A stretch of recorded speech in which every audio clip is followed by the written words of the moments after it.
Hello everyone, and welcome back to a new video.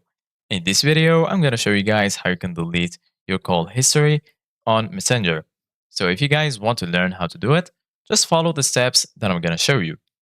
As you can see guys, I'm right now in Messenger, and this is how the homepage looks like. So right here in the bottom, you're going to find all of the sections, the chat section, people, and right here you're going to find stories. So right now, I'm going to go to chats. Right here, you're going to find all of the conversations that you have. And here in the top, you're going to find your notes and also your friends' notes. So if you go here to the top left corner and click on this icon, you can click on the gear icon right here.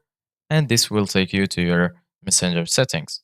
So basically, guys, as you can see right here, there is no such an option as deleting the call history in Messenger because basically there is no call history feature on Messenger. The only thing that you will have right here is your conversations. And here in the conversations, you're going to find if you had a call with someone.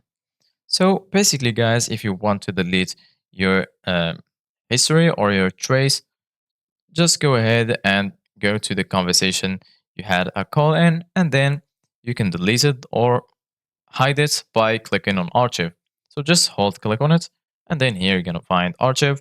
Go ahead and click on archive, and then as you can see, guys, the conversation is hidden. If you want to go back to the conversation or unarchive it, go ahead and click on this icon in the top left corner, then click on archive right here, and then you're going to find it right here. You can access the conversation and you can also unarchive it by clicking on unarchive. And if you go back right here, you're going to find it. So this is it guys for today's video. Thank you guys for watching. See you guys in the next video.